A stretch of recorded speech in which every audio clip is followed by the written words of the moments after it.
Good day, everyone. Welcome to another episode of Ned's Healing Sanctuary. I hope this message finds you in good health and at peace, always.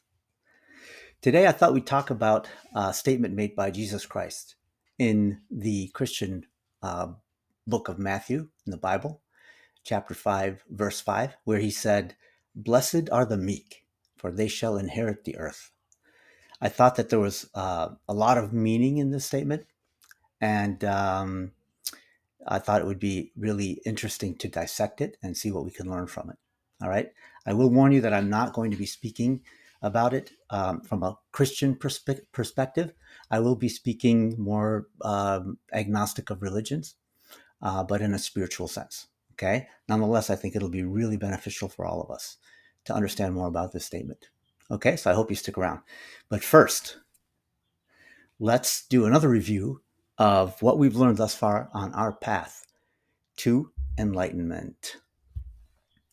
So, we've said from the beginning that we should live our lives in alignment with God or our higher self or our higher power, whatever higher power you believe. And what does that entail? Well, it means being positive in our thoughts, which will lead to actions that are positive and feelings that are positive. And why this is so important is because our thoughts and our actions and our emotions are all prayers to the universe to reciprocate back to us what we're thinking and what we're acting on and what we're feeling. Okay, so this is about the law of attraction, the universal law of attraction. So that's why it's so important to think positively and monitor our thoughts, catch the negative thoughts, change them into positive thoughts. Okay, so we've given a lot of examples of negative thoughts, but if you're dwelling um, in jealousy, anger, resentment, um, anxiety. These are the types of thoughts and emotions that we want to change. Okay? And it's entirely up to you to choose what to think and how to feel. All right. So choose positivity, and that way it'll come back into your life. All right. Another thing that we need to be really aware of is that we need to be kind to ourselves and forgive ourselves. All right. Because we're here to learn. This is like a college or a school here on earth. Right. And you're not going to get every question correct on your test. So it's okay to make a mistake, and as long as we learn from it, and the next time it comes around, which would be probably sooner than you think, you act the way that you want. All right. And the third tenet is to act out of love, have pure intentions for everything you think, you do, and you feel. If your intentions are pure for yourself and for others, then you're going to be in a very happy and healthy place in your life. All right. So, all of this, living in alignment with your higher self, reduces guilt and stress on your body. And that means you're going to be healthier. You're not going to be as sick because you're living according to your higher self. You're on your right shoulder. In addition to that, when you do live your life in alignment with your higher self, then you can manifest your own reality. Yes, you can be a co-creator with the universe of your life. Okay. And if you dwell on the negative and you're not living according to your higher self, you're living according to your ego on your left shoulder, which is also known as the devil, then the reality that you manifest is going to be according to what you think and act in the negative. Okay, so it's going to be painful. You're going to be distraught. You might have problems, your business falling apart, financial problems, people knocking on your door looking to collect for bad karma. You know, it's not going to be a happy life. So, in your best interest and the universe's best interest, listen to the right side, your higher self, act according to that. You're going to be much better off for it. Okay. And you're going to be creating your own reality. Okay. A happy reality, financially bountiful and helpful to others. All right. So, all of these things will also reduce past karma and keep you from incurring new karma. Remember, we talked about karma using the allegory or the metaphor of the karma jar with stones in it, right? The goal is to empty the stones from the karma jar. And every time you act in a way that is in alignment with higher self, especially when somebody's coming to give you back bad karma, if you don't react or don't retaliate, then you're going to be removing karma. And you can take a stone out of your karma jar and toss it outside. And if you do retaliate in that situation when somebody's coming to collect, then you're going to be even. You're not going to be able to take a stone out of your karma jar because they came to pay you back, they paid you back, and then you paid them back again. So you're right where you were when you started. And if you incur any new karma by acting in a negative way towards someone, then you're going to have to pick up a stone from the ground and put it in your karma jar. And that's essentially what we've been doing for these last several 100,000 years, is just kind of treading water. Okay, 2 stones in, um, 2 stones out, kind of thing. So if you are able to empty the karma jar of your stones, then you're going to be at a very high vibrational frequency, your aura, okay? Because you're going to be thinking positively nearly all the time. And what that means is that you're going to be on the, or very near enlightenment, which is also known as awakening. And it's called awakening because you become aware of who you really are, what your true identity is, how powerful you really are. Okay? And then you're also endowed with new spiritual powers, as are all ascended masters who become enlightened. And then this allows you to have a really firm belief in who you are. You're unswayed. Life is easy. You know how to handle almost any problem that comes to you. You're also heavily protected by the spirit world, so no harm comes to you. With all of these newfound powers and a firm belief in yourself, you can go out and change the world in any way you like because you're acting according to your higher self.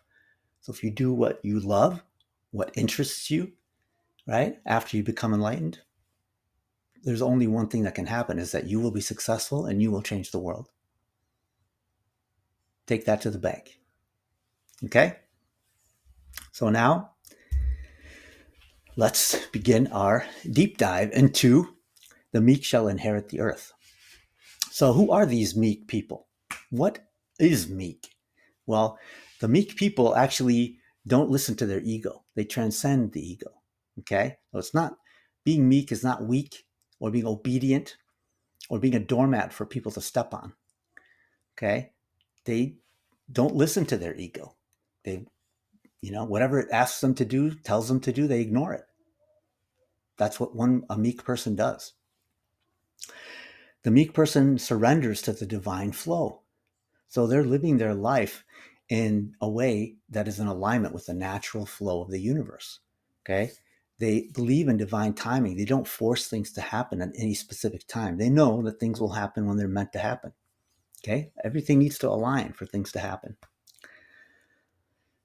And they believe in the universe's higher wisdom than their own. So they don't try to force outcomes.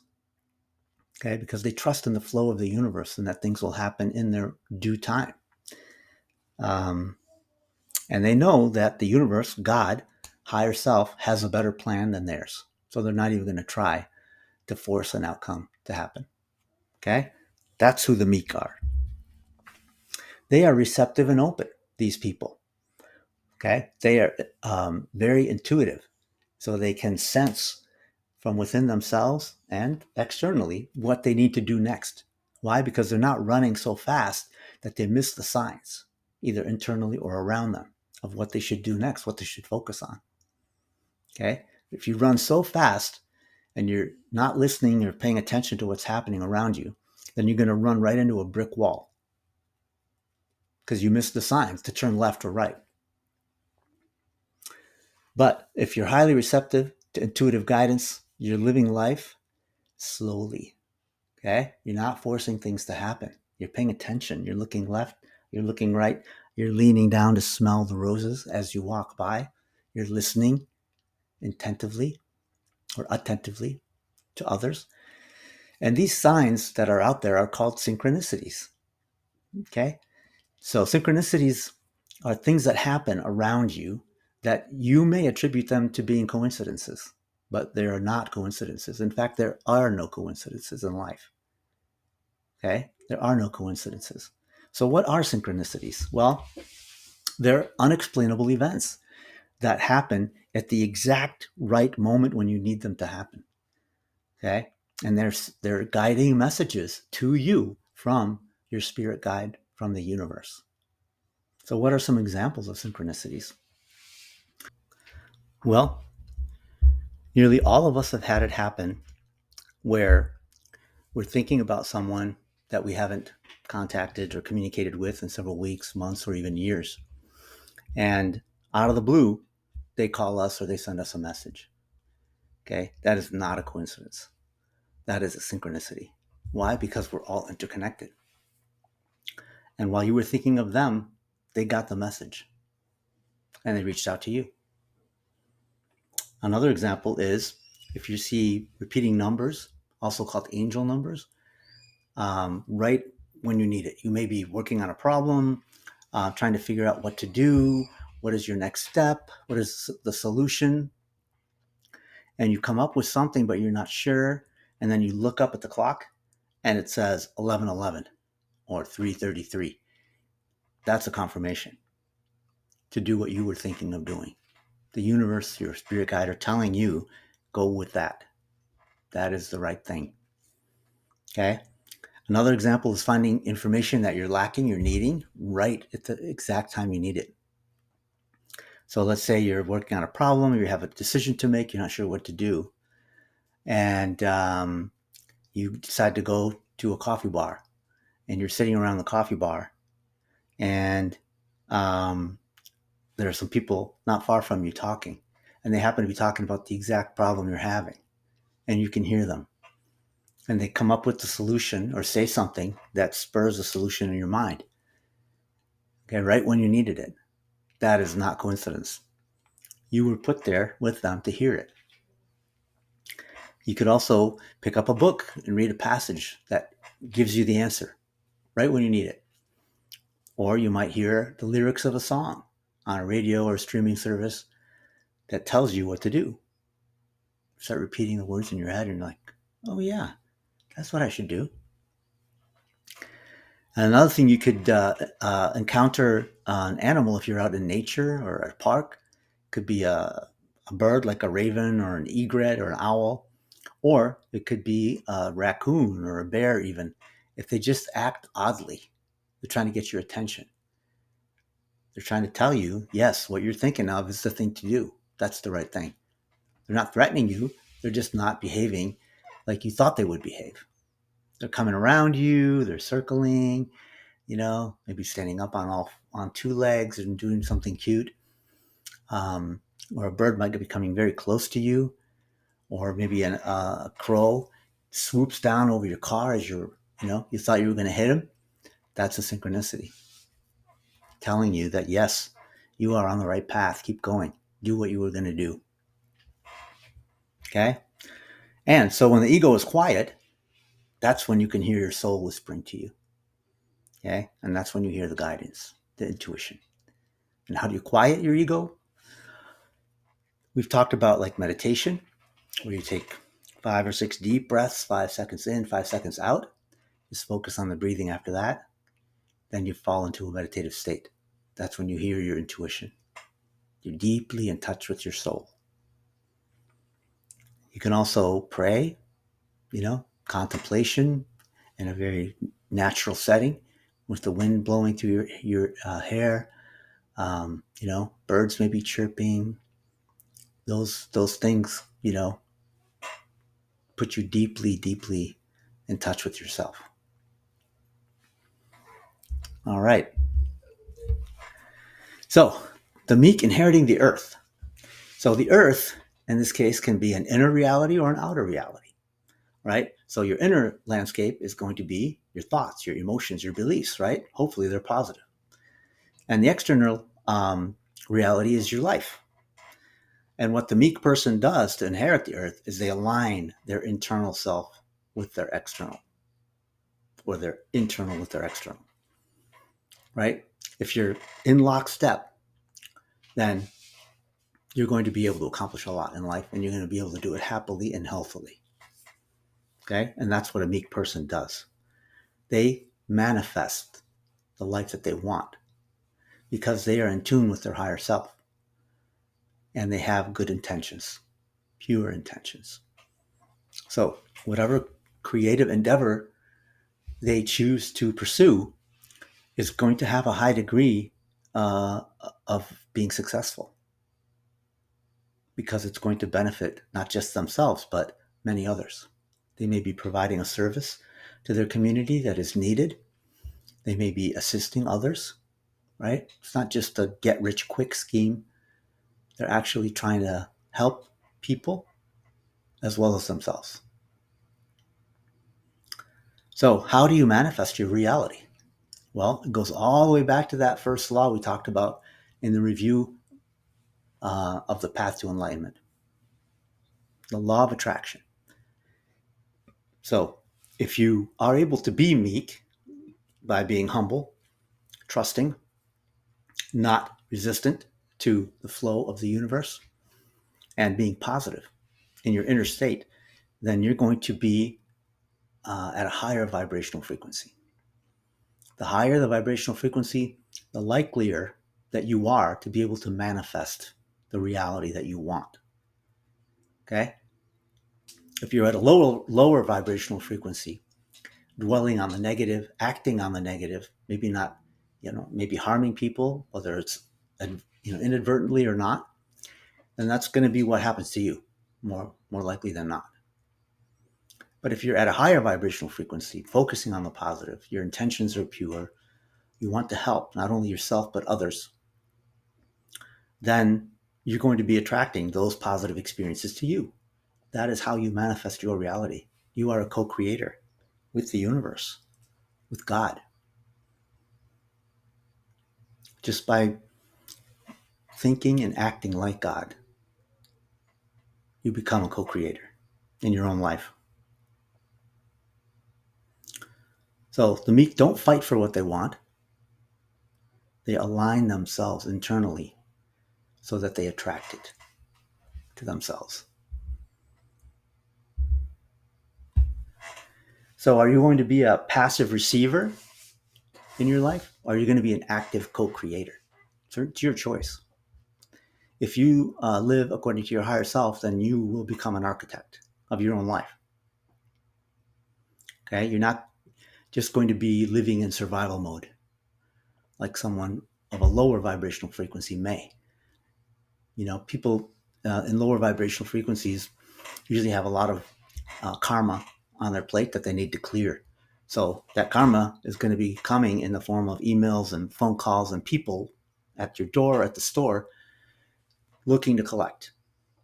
So you're just going to be going from one fire to the next, trying to put it out, trying to stay afloat. It's not a happy existence most times.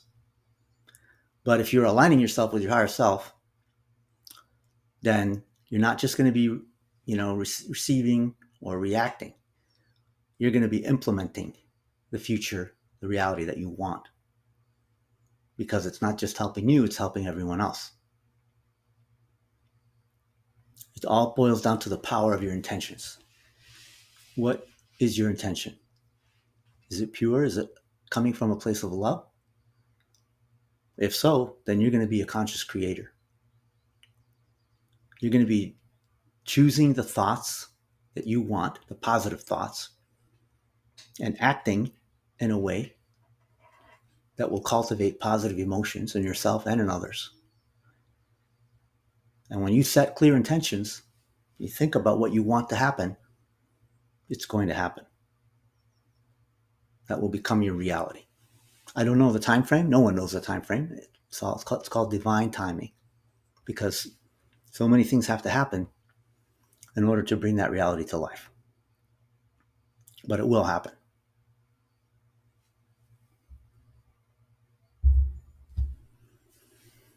So the meek inheriting the earth. How do they empower themselves? Well, power doesn't come from force in the spirit world. It comes from non-resistance to the flow of the universe. When you accept what's going to happen, don't try to change it, then all that energy you used to consume trying to change the outcome of things and make a certain reality happen through your own doing becomes free. That energy, you're no longer using it to try to do that. You're just accepting what's going to happen. You've done your work. It's the positivity of your thought, your actions, and your emotions. That's the work. Then all that energy that you used to consume trying to dictate outcomes can now create the reality that you want. Okay? By stopping the flow of the universe, you're stopping the flow of your own aura, your energy. It's stopped, it's blocked. That was like episode number 3, removing emotional blockages. When your energy is blocked, you're not a channel anymore. You're not a conduit for your reality to be created. It's stuck. And you will be less healthy and happy for it. When you stop resisting the flow, go with it, now you're an open channel. Whatever you think will be. You're a co-creator.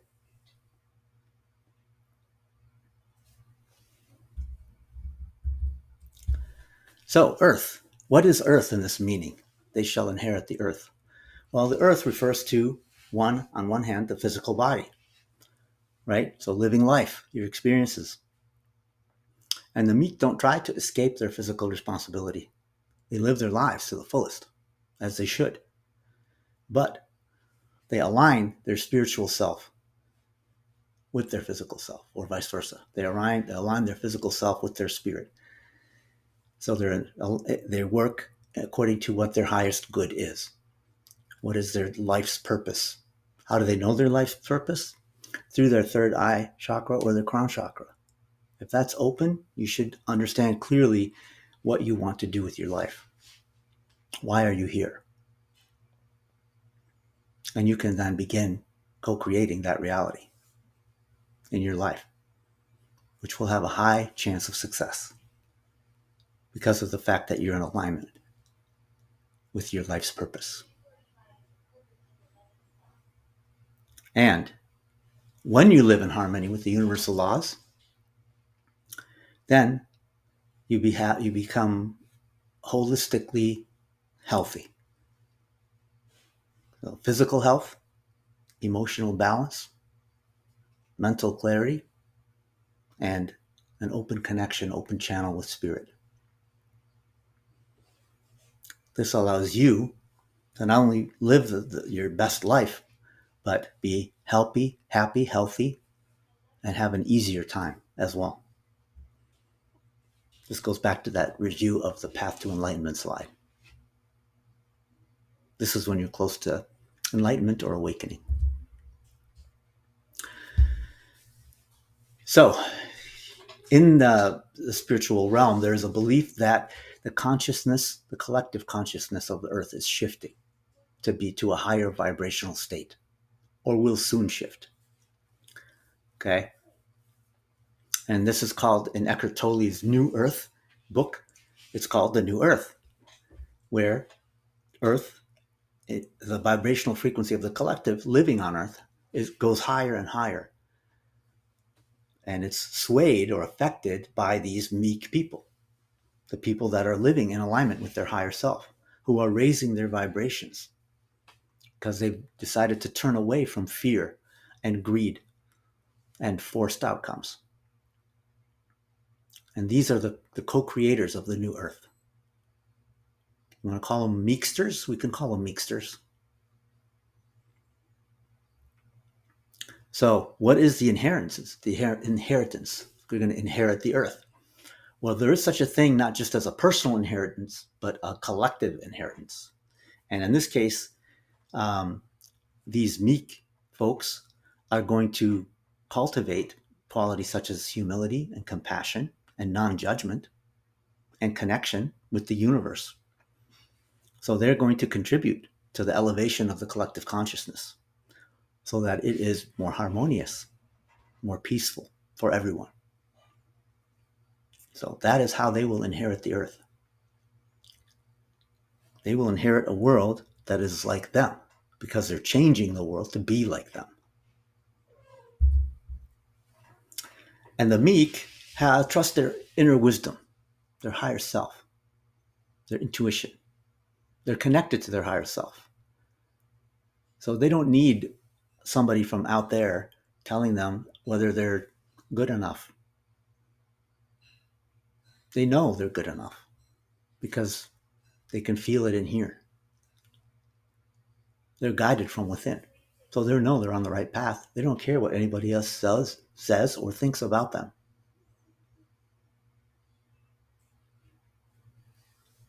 A lot of the old philosophers, like Plato and Socrates, people used to think they were crazy because they would just walk around or sit around all day, kind of like either meditating or talking to themselves. So they thought they were just old fools, right? And that's what happens when you get close to enlightenment or become enlightened.